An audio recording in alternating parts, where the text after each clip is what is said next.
अस्सलाम वालेकुम नाज़रीन, एक नई वीडियो में आपको खुशामदीद कहती हूँ। आज की वीडियो में आपको एक मज़ेदार चटनी बनाने का तरीका बताऊंगी जो कि है इमली और पुदीने की चटनी। कैसे बनाई जाती है आइए जानते हैं। इसमें सबसे पहले आधा कप के करीब हम इमली का पल्प शामिल करेंगे।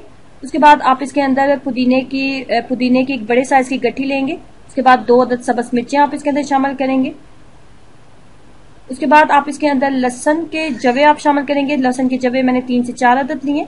लाल सुरख मिर्चें आप इसके अंदर शामिल करेंगे। इनकी मिकदार आप कम या ज्यादा रख सकते हैं। उसके बाद आप इसके अंदर गुड़ शामिल करेंगे 1.5 खाने का चम्मच। उसके बाद आप इसके अंदर आधा कप के करीब पानी शामिल करेंगे। अब आपने क्या करना है, अब आपको एक अदद ग्राइंडर चाहिए और ग्राइंडर के अंदर आपने सारी चीजों को डालते जाना है।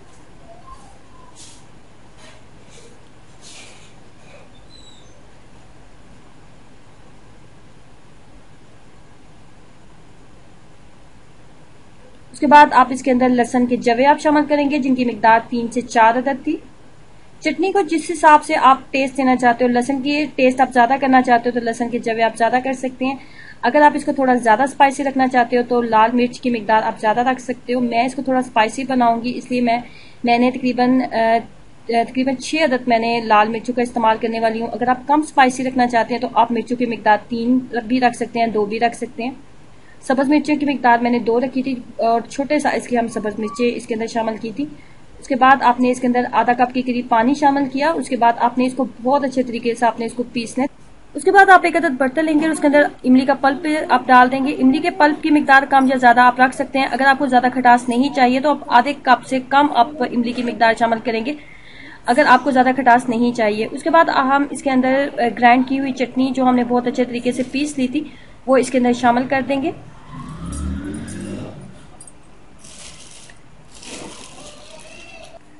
अब इस चटनी को थोड़ा सा हम थिक करेंगे और थिक करने के लिए मैं इसको आग के ऊपर रखूंगी और कम से कम 10 से 15 मिनट हम इसको पकाएंगे ताकि ये थोड़ी सी थिक हो जाए।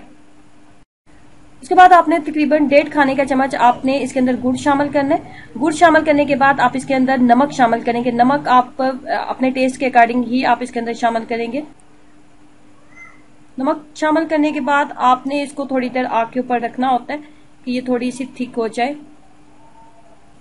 अगर आपने घर में सादे दाल चावल बनाए हैं या फिर आपने बेसनी रोटी बनाई है या फिर आप समोसे पकोड़े आपने बनाए हैं तो आप इसको एक दफा जरूर ट्राई कीजिएगा। आपको ये बहुत ही पसंद आएगी और इसका टेस्ट भी बहुत ही मजेदार है।